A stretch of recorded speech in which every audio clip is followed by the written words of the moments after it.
Good evening and welcome to this edition of the Hot Seat on 933 KFM.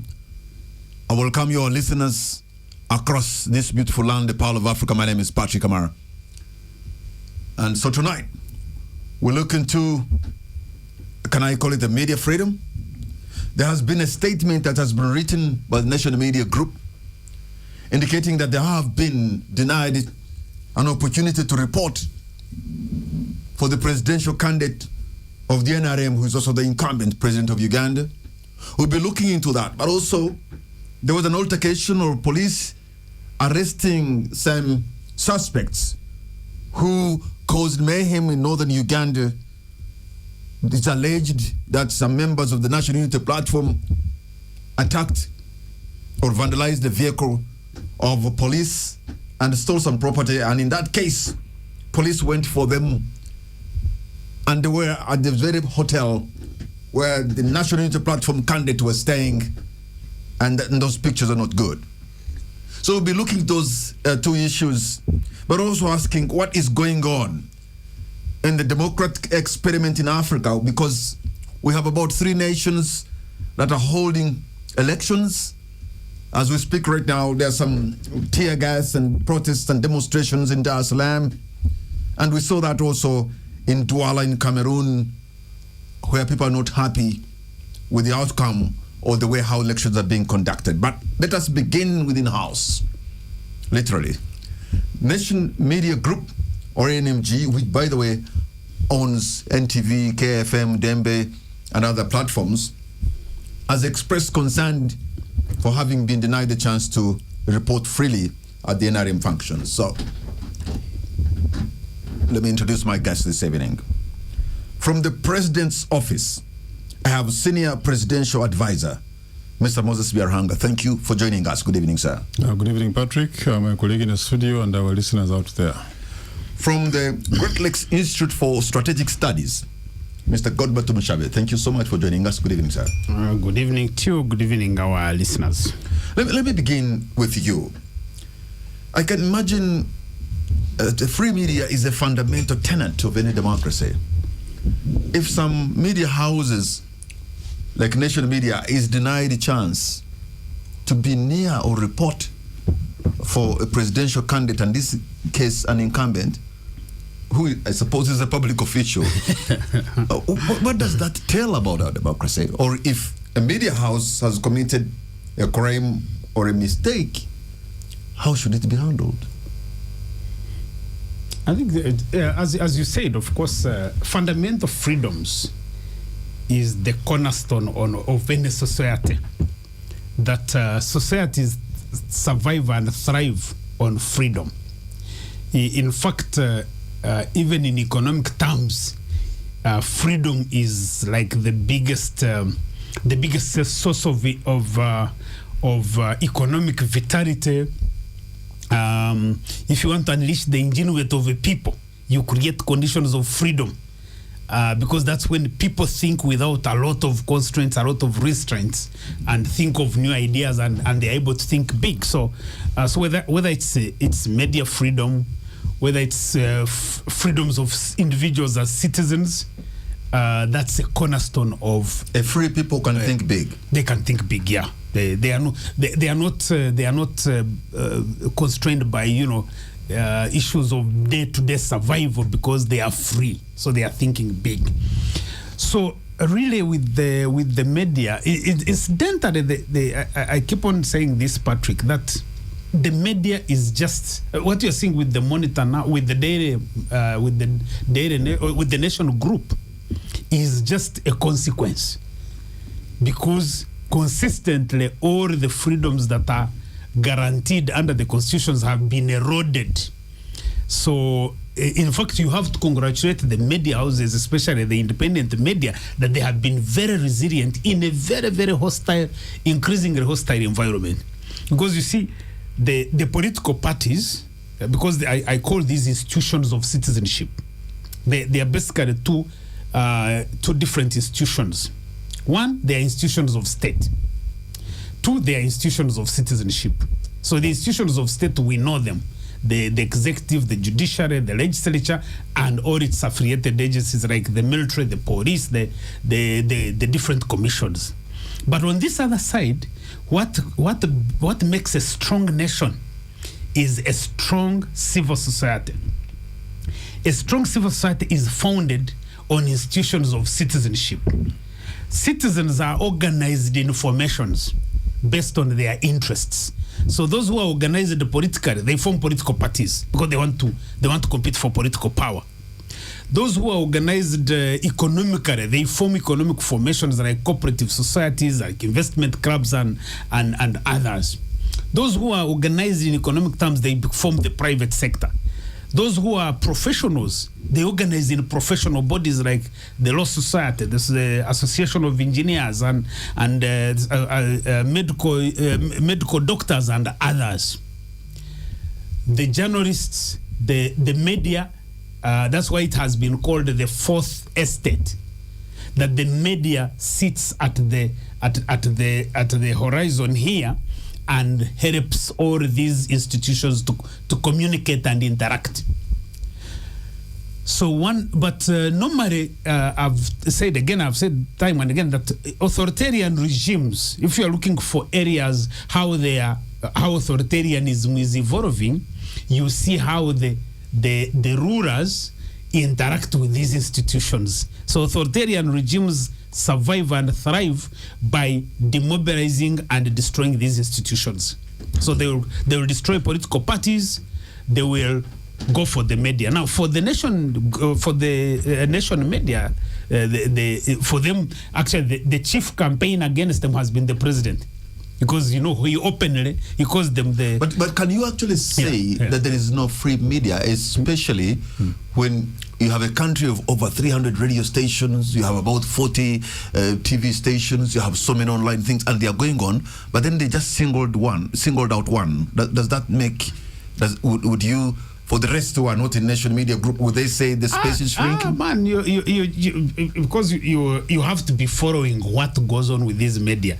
The Nation Media is a big group. So when it is affected, the way it has been affected, the news go out. There are smaller radios out there across the country and journalists out there that actually are harassed more than the way you are seeing what's happening with the Nation Group. I think the last case I was following was a case of Radio Bona in Rukunjiri, where one of the presenters there has fallen a victim of the fight between Jim Muhwezi and Tumukunde. And this guy, I think he's on suspension from by the regulatory agencies. So across the board, if you are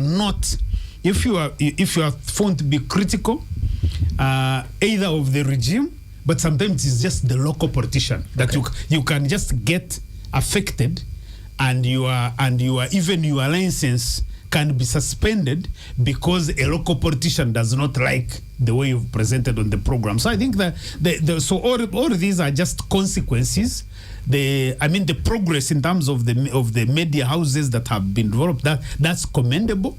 But of course, we are very, very far away from achieving the media freedom as articulated under the Constitution. Thank you, Mr. Moses Byarhanga. I can say sometimes in the execution of our journalistic duties, mistakes can be made. But that, in my view, I've not seen any editorial policy or guideline that informs the journalist to go and probably publish or say something that is slanderous or do something that is intended to malign. But in any case, if that happens, isn't it proper that whoever is concerned to use the available regulatory authorities to come down on such a media house? But where is the problem? The problem is that as a media house like Nation Media Group has been denied chance to report on the presidential campaigns of President Museveni, and also kicked out of Parliament yesterday. Okay, well, about Parliament, I don't know, but you see, I've heard about what Godbaz talked about. One thing he forgets in his submission that media he's talking about must also be responsible media. That's why I've said sometimes in the execution of journalistic duties, mistakes can be made. Because see, and when they are made, but if they are like deliberate, because it's not only that it's a one-off. It's not a one-off. It's you remember. Was it 2021 or 2020 when the same media house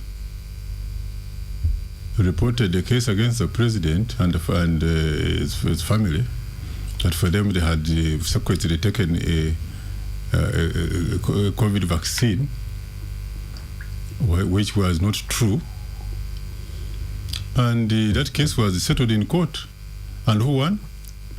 But that's what we expect. That's what the point I'm making. That's what we expect. The point I'm making. That's what should be. That's what it should be. Yeah, but I can only say when a mistake is made. Because I'm tired of you. Don't report about because I'm tired of because there are so many. It's not only one. If it was only one, so one would because they see God by saying, oh, the repressive regime, but there's also repressive media. If media is deliberately distorting facts and talking lies about me, I can say, please don't cover me.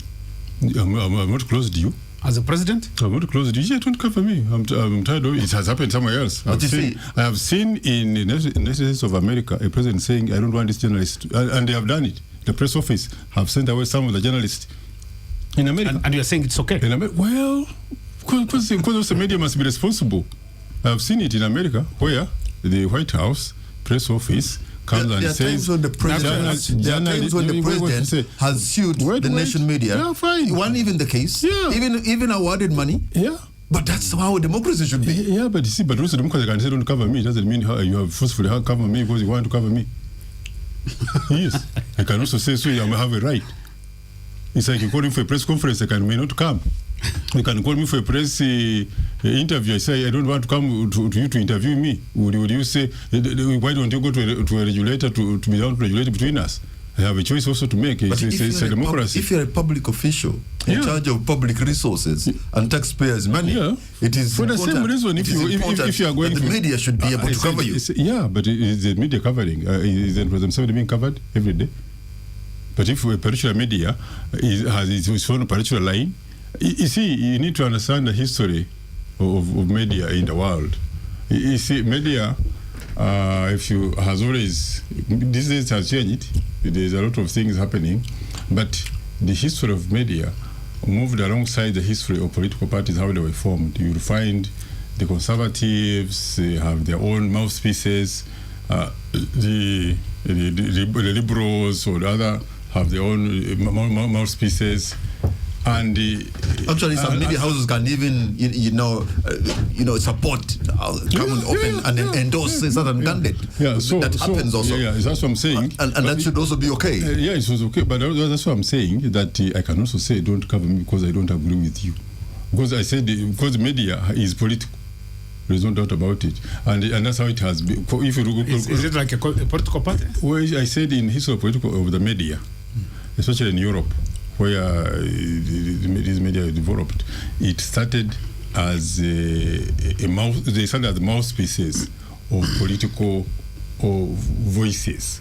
You'll find a particular paper, or by that time mainly there were papers, radios were few, but when radios came on board, they are for a certain, say conservatives, and they report about that. And the other side is say for liberals, and it should be known by the readers. The choice if you like to read both papers or listen to one. Others will say, me I don't read that one. I read the other one. That's why even in circulation, there's people who say I will buy the Daily Monitor. Someone will say I will buy the New Vision. Others will say I will buy both. In listenership, today you mentioned there are so many radios. You can't listen to all of them, but I have to make a choice which one I listen to. Now, if I'm an advertiser, for instance, you cannot say, because there is a media freedom, I must advertise on each and every radio. I will choose those on which to advertise on, and others I will not choose them. But Mr. Goodbert Mushabe, we have all these bodies regulatory. You have Uganda Communications Commission, you have the Media Council, you have the National Association of Broadcasters. You know, there are many places, even without going to court, where a media house that maybe has gone offline, where you can go and put your case. And actually, if you're a president with such authority, it will be listened so swiftly and action taken. You see, Patrick, first of all, I think we need to understand that the issue here with the nation media, it's really about the way this is done. If there is any responsible reporting, the regulatory agencies should take action. But you see, you take action by communicating, by communicating what the problem is. In the information available right now is that nobody has communicated to the nation media what exactly they did wrong to be denied access to Parliament. If you followed some of the video clips coming from Parliament, the Deputy Speaker who was presiding said he also doesn't know what was the problem. So he basically said, I will find out. So if you reach a point where an entire Parliament, a people's legislature, that someone somewhere has made an order to say those journalists should not enter, and the Deputy Speaker gets into the seat to chair the House, and nobody has briefed him about an issue like that.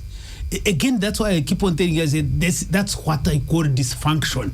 Because the Speaker and the Deputy are the leaders of that institution. Just imagine if the President, someone ordered and said, we don't want the media here, and the President was going to address the press conference, and he's being told nation media and UBC, they are not here.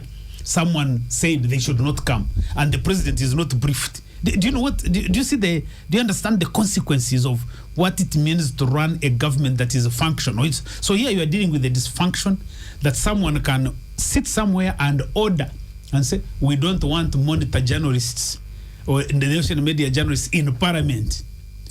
And the Speaker is not briefed and is there on the floor, and MPs are asking him questions. He's as ignorant as a regular MP. I think that for me, that's where you need to see the crisis. And nobody has written to the media group to say, you did this, you made these following mistakes, and for this reason we are doing this. So in other words, whoever made the order is unaccountable to anybody. And I think that should worry anybody, whether you are a pro-regime or an anti-regime.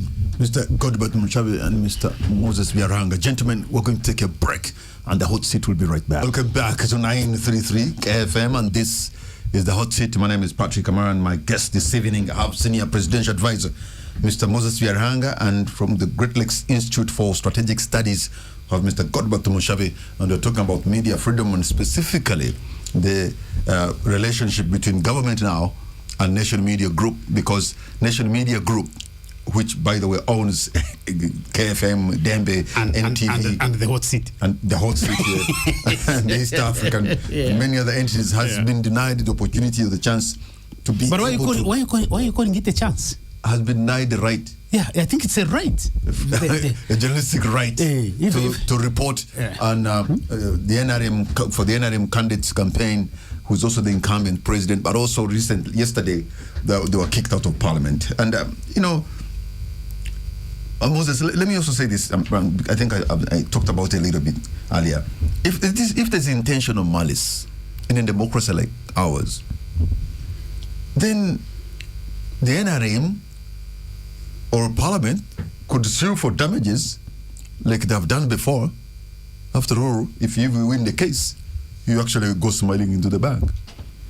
That's okay. It can work. I'm not saying there are no legal remedies. There are legal and the judicial remedies are there, but also you should have a right to agree with who covers me and who doesn't cover me. What's the problem with that?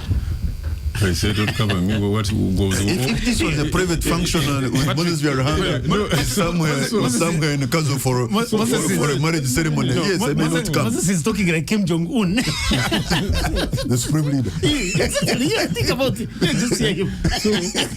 If I don't want you, don't come. Here in Kampala, I'm saying, don't cover me. Go and cover others. And of course, as I said earlier, it has been developing. And the president has complained many times about the bad paper, the bad paper especially. And when he writes and when it writes well, he has also said, oh, the other day the monitor wrote so well, which means he has read it. But he's surprised, he's surprised, but you mean they can write well? Yeah, if there's somebody who can keep telling the truth, that is a strategic partner. It's not the truth. It's not the truth. It's a strategic ally. It's not the truth. He's saying, not resigning your usual lies. So once in a while he says, oh, the other day, which function are we at? I said, oh, even the monitor has I've had an opportunity to work with the National Media Group. There has never been a time when there's an intentional, like editorial policy or guideline to just, peddle lies. Really, it's never there. And by the way, there's not even any boss in editorial who would force me to tell a lie. I know, because I wouldn't. I know. That's of course for you are talking from your individual point of view, but that's notwithstanding, the president has been making those complaints to bring them up to. For some mediation, talk so and so, and so on and so forth. And you remember the time of Candida? This is not something new. When there was a whole page on Daily Monitor front page saying that the UPDF in Congo were doing forcefully shaving someone. Yes, but it turned out not to be true. So when they say somebody gets annoyed over something which has built up over time, you also respect them. Because I think, as you know, there are so many media houses where particularly point out at one, and also with the fact when he says, no, this is wrong, because somebody must be able to correct yourselves. But if you don't correct yourselves, somebody says, okay, you continue reporting, but not report about me because you always report wrong things about me anyway. Good, but there seems to have been a hate or some kind of a very bad relation between National Media Group and the president for quite some time. I even remember, by the way, the founder of Daily Monitor, who's Mr. Fulogutu, at one point was a very close friend and an inner person in the inner circle of the NRM original.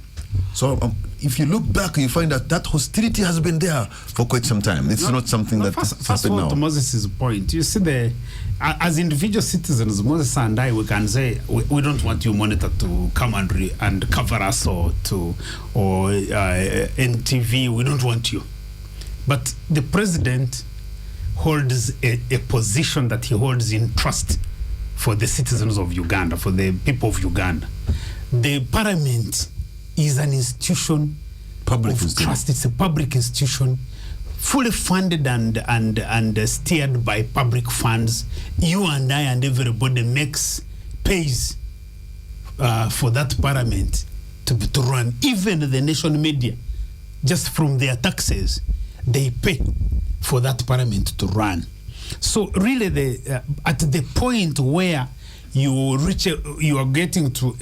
crossed the threshold to say, we don't want you in this parliament, you really have to have done something basically very, very bad. And therefore, you should be informed by what is that bad that you've done. It cannot just be a complaint and then someone just orders and say, you go away. But I think that my view is that I'm a regular reader of the Monitor. I think Moses mentioned about the fact that some of the media houses, even in the US, they are blocked. I think when the new Trump administration came in, there was really a whole bunch of media houses, including, by the way, Reuters. I think Reuters, CNN, they were banned from covering the Pentagon. And of course, in the US, it becomes a major issue. But Trump is much of a dictator, like he's an authoritarian ruler for all intents and purposes. So if Moses compares Trump with Museveni, there's no difference, because these are authoritarian rulers. They are kings. And comparing a country. No, they are kings. These are kings. So as far as I'm concerned, the monitor is like the monitor. I mean, this is like the newspaper that you want to wake up in the morning and read. The newspapers are run on ideology. They are not political. They are ideological. So you can be liberal reading. Ideology is political. You can be conservative. You can be neoliberal. So that's the differences in reporting. So I'll wake up in the morning, buy the monitor, read the story. If I find a similar story or related story in the New Vision, I'll read it, because I want to see where is the balance in the reporting. And me as a citizen, I should not be denied the access to these different perspectives that are coming from the different media houses. So really the fact that all of a sudden someone is able to come up and say, here we don't want the monitor, on the probably another agency will say we don't want UBC here, and then in another case we don't want NBS. I think it's just bad for the country, and it shouldn't be happening. I know Moses keeps on quoting the United States. Yeah. I even remember in the Obama administration, even though he didn't ban the media houses, but he was so critical about Fox that at one point he would even say, are they also journalists? Something. No, like but you see, for the US, yes. You see, I have always argued it, because I'm a regular traveler to the US, and I actually lived in the US when I was doing my studies. So I would switch from MSNBC to Fox. MSNBC and Fox. MSNBC deeply pro-democratic. Fox News deeply pro-conservative or pro-Republican Party. And I used to hear these guys, like Sean Hannity, Rush Limbaugh. I always said, if these guys were reporting in Uganda, probably President Museveni would die, because those guys they would go for any of these characters. They go for Obama and abuse and what. But you see, the US democracy is founded on media freedom. That you try to touch media freedom, you can even lose an election because the Americans perceive you to be anti-media freedom. So the First Amendment. Yeah, the First Amendment. So that becomes the check. In our case, I think that our media is really responsible. I don't think that they go into excesses, let alone national media. I think really complaining about the national media group, I think, is very unfair, because I've seen some of the stories that have been running. The national media has been running stories about the health sector and the education sector. They are bringing those schools that are crumbling across the country. Now, that's the media that we need, because we need to see how our education system is. If you're a government that is responsive, this comes up, you respond. And I know that it happened in Ruengo.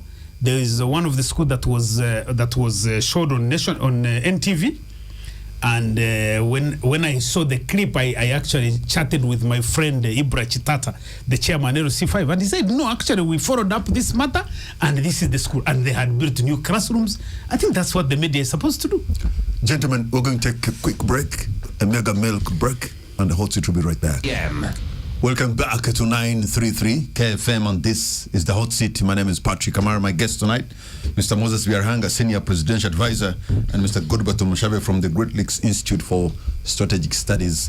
I'd want to change gears, but very briefly, if a national media group as big as it is kicked out from covering the presidential race from the NRM candidate and the incumbent president and parliament, what does that mean to the smaller media houses scattered all over?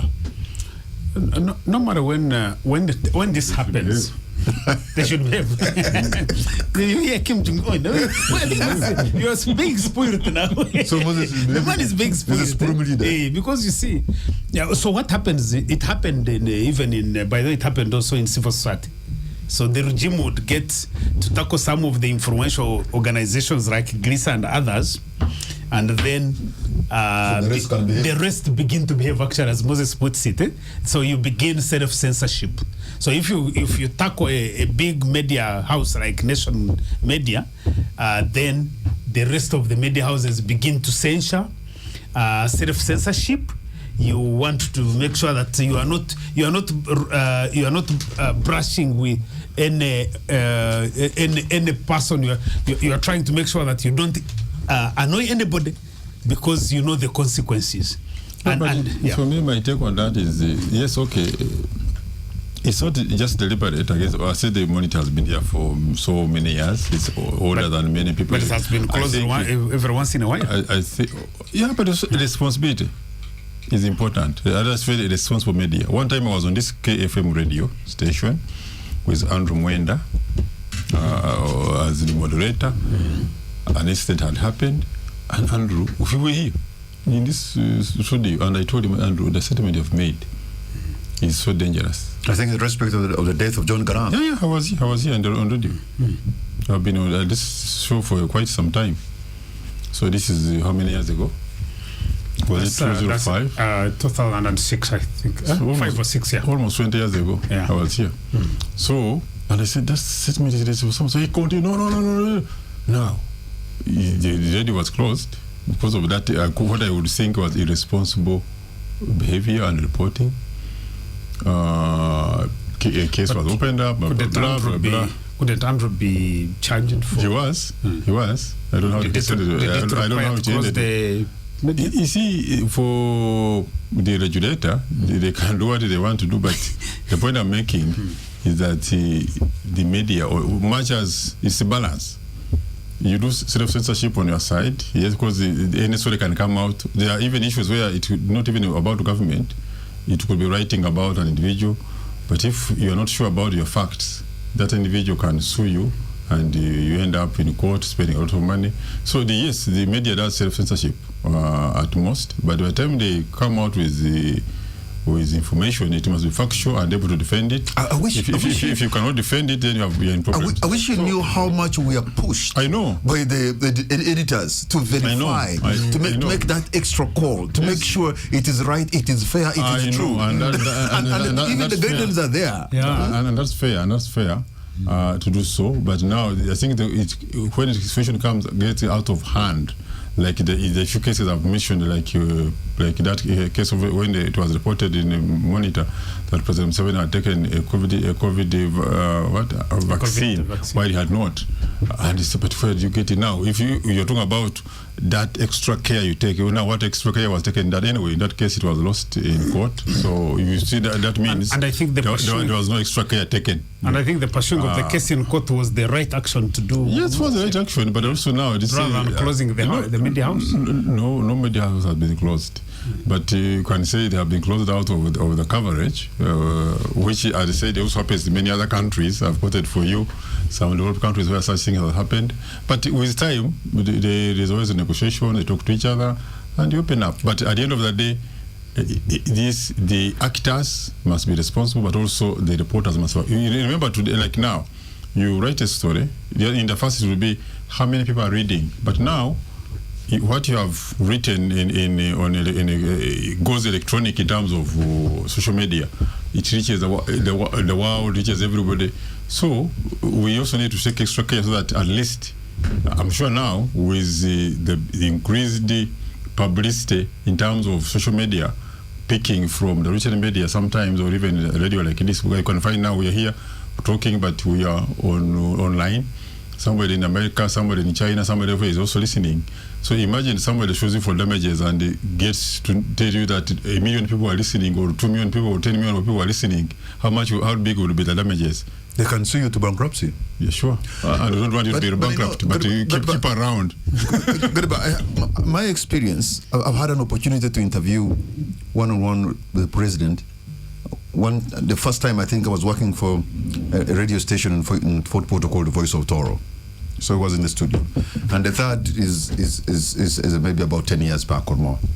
But I remember the last time, because I was working for the national media, in 45 or 40 minutes I had, he called me enemy more than 4 times.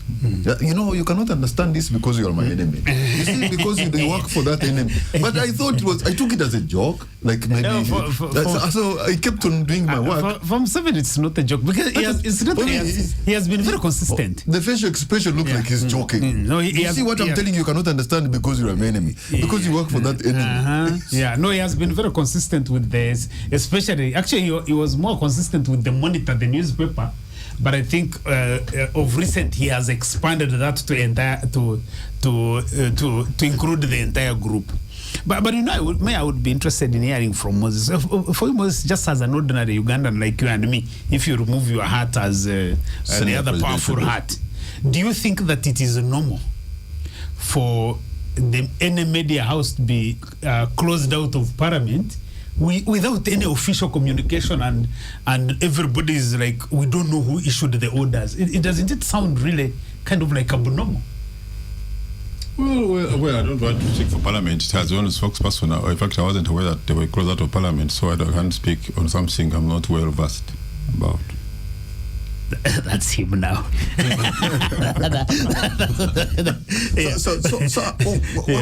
How?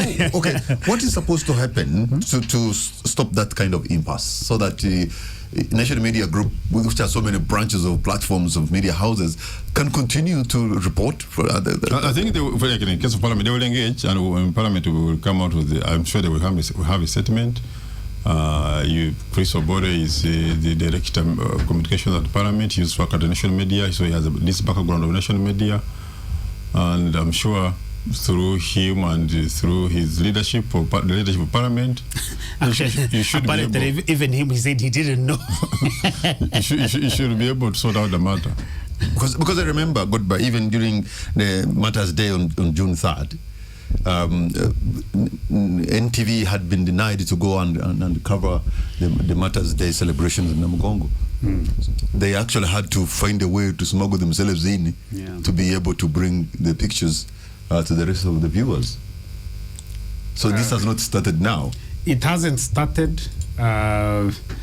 Most of us who talk about the reversals, because this country has since I would say probably since 2006 has been experiencing very systematic democratic reversals.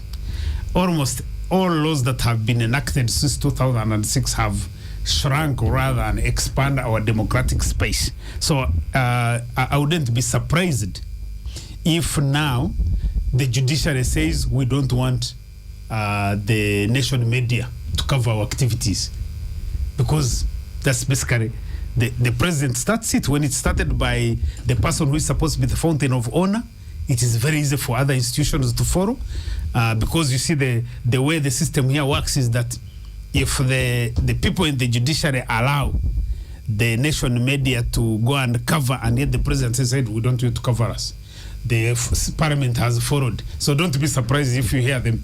The judiciary doesn't want to be covered by the national media, because it's a trajectory, it's a reversal that is happening, and probably my projection is that it is likely to deepen in terms of whether it is pushback on the media. It has happened with the civil society. It has happened with the political parties. All this money being deployed to demobilize political parties. So it's a consistent trend that you if you are in business of even of the media or any other business, you have to really keep your eyes open, because or behave or behave like Moses said. Yeah, I mean, there are those who choose to behave, but there are those who are sometimes principled and they remain consistent and focused on their job. Gentlemen, we're going to take a mega milk break. 33 KFM. Welcome back to 933 KFM, and this is the Hot Seat. My name is Patrick Amar. My guest tonight, I have Mr. Moses Byarihanga, Senior Presidential Advisor, and Godbert Mushabe from the Great Lakes Institute for Strategic Studies. And gentlemen, allow me also to go now beyond Uganda, because there are many countries which are going through election and others are just done. and one of them is Ivory Coast and Cameroon. And today, the people of Tanzania have been going to the polls.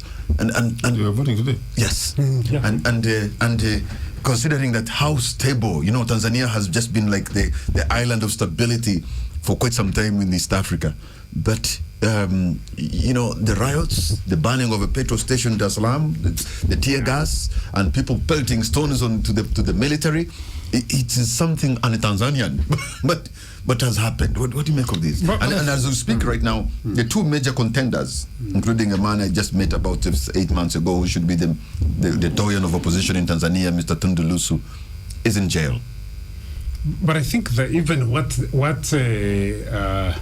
President Suluhu has done, Suluhu and her regime, what they have done is also un-Tanzanian. So for me, it's like, yeah, it was unheard of that you are a president of Tanzania and you lock up everybody who is opposed to you. I think this was the first. This was the first time this is happening. For me, for Lissu, it's personal because we are together at law school. So we are known to each other very at a very personal level. Yeah, yeah. Actually, when I was the president of Makerere Law Society, I organized an East African Law Students Conference. So Tundu Lissu was one of the participants that came from the University of Dar es Salaam, and we have from that time we have known each other. We've spent some time together in the so it's very personal, and this is a guy that is very disciplined but very assertive. So. I know that if you are a coward like Suluhu, if you are a political coward, to have a guy like Tundu being your opponent, it's not a small thing. Eh? Yeah, actually, in Uganda here, I would compare Tundu with KB and Bobby Wine in terms of the charisma, in terms of the articulation of issues. It's a no-brainer that KB is also in jail. No, absolutely, yeah. That's the character of Tundu Lissu. And a man who speaks truth to power. You'll not intimidate him. So I'm not surprised that all of a sudden he ends up in jail. He told me the story how they pumped into him 16 bullets. 16 bullets. Yeah, man. They had finished him actually. They had finished. It was a miracle for him. And you know, he was in exile until. When Suluhu took over, because he went into exile after the shooting, after the attempted assassination, and he lived in exile. And then when Magufuli died and Suluhu came to power, then she negotiated his return with guarantees that they are going to allow political freedom, only to basically end up locking him up. I was very interesting looking at a video clip of one of the ladies that was really mobilizing against Suluhu, calling her Mama Suluhu Amin, something like that. So in other words, they are equating Suluhu with Idi Amin in terms of political repression. So there is quite a lot of reversals, Moses. I don't know what you make of that.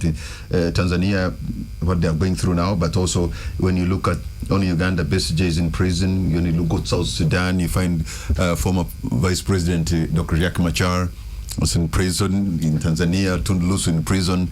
It doesn't look so good for East Africa, does it? See, they are not the only ones in prison. The prisons have many other people who have committed the cases against in breach of the law. So I think we shouldn't assume that when you are a politician or when you are involved in politics, you are above the law. So if somebody is in prison for offences committed and his case is being pursued, it doesn't mean it is there because he's in the prison because he's a politician.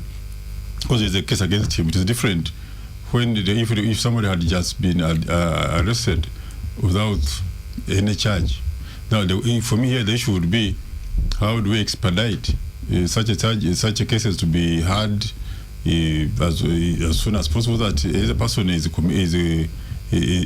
convicted or is made to leave prison or winning the case. But it's not an issue that, it shouldn't be that the moment somebody is a politician, if they commit crimes or allegedly commit crimes, they should be left scot-free because they are politicians. All right, gentlemen, got about in less than a minute. your concluding remark? No, my concluding remark is to encourage Moses and his government to stop cowardizing. The media doesn't kill. The media, I think there are so many regulatory instruments that are in place. There are many institutions that are in place. If there are any of the media houses that go beyond certain broadcast standards, as we normally call them, I think the institution should behave responsibly and bring in the media, or even if there is any action that needs to be taken, there should be official communication. A government should behave like a government. You can't just be a government and behave like a mafia, that all of a sudden, someone has issued an order and you can't appear in this place, you can't go here, and there's no communication. The affected party doesn't know what has even aggrieved you. So government really, I don't think that these guys should be cowards to this extent that we are seeing in the case of the Monitor, of the media, Nation Media Group. Mr. Moses Biarhanga, your concluding remark? Well, my concluding remark is that we need to act together. We need a responsible media. At the same time, we need responsible governments. And to the best of my knowledge, our government has been responsible enough. That's why there's this thriving democracy of freedom of speech and freedom of movement, freedom of whatever. But in the law, it tells you that freedom must be exercised in a manner that considers the freedoms of others. So being that you are a media doesn't mean you go misreporting about other people just because you are a media. Mr. Moses Biarhanga, Senior Presidential Advisor, thank you so much. Mr. Godberto Mushabe from the Great Lakes Institute for Strategic Studies, thank you. And most of all, you, the listener, I want to thank you for the privilege of your company. Good night and God bless Uganda.